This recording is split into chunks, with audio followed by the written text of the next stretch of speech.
سمندر کنارے ایک درخت تھا جس پہ چڑیا کا گھونسلہ تھا۔ ایک دن تیز ہوا چلی تو چڑیا کا بچہ سمندر میں گر گیا۔ چڑیا بچے کو نکالنے لگی تو اس کے اپنے پر گیلے ہو گئے اور وہ لڑکھڑا گئی۔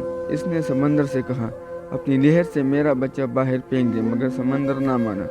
تو چڑیا بولی، دیکھ میں تیرا سارا پانی پی جاؤں گی، تجھے ریگستان بنا دوں گی۔ سمندر اپنے غرور میں گھس کہ اے چڑیا، اب اگر میں چاہوں تو ساری دنیا کو غرق کر دوں گی، تو میرا کیا بگاڑ سکتی ہے؟ چڑیا نے اتنا سنا تو بولی، چل پھر خوش ہونے کو تیار ہو جا۔ اسی کے ساتھ اس نے ایک گونج بھرا اور اڑ کر درخت پر بیٹھی۔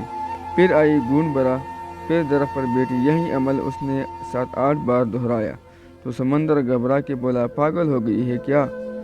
کیوں مجھے خوش کرنے لگی ہے، ختم کرنے لگی ہے؟ مگر چڑیا اپنی دھن میں یہ عمل دہراتی رہی۔ ابھی صرف 22-25 بار ہی ہوا کہ سمندر نے ایک زور کی لہر ماری اور چڑیا کے بچے کو باہر پھینک دیا۔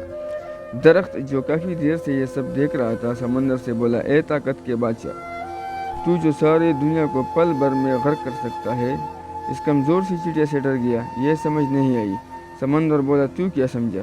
میں جو تجھے ایک پل میں اکاڑ سکتا ہوں، ایک پل میں دنیا تباہ کر سکتا ہوں، اس چڑیا سے ڈروں گا؟ نہیں، میں تو اس ماں سے ڈرا ہوں، ماں کی جذبے سے ڈرا ہوں۔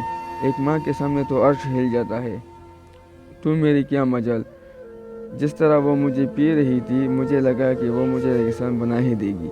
ماں اللہ تعالیٰ کی سب سے عظیم نعمت ہے، اس کی قدر کیجیے۔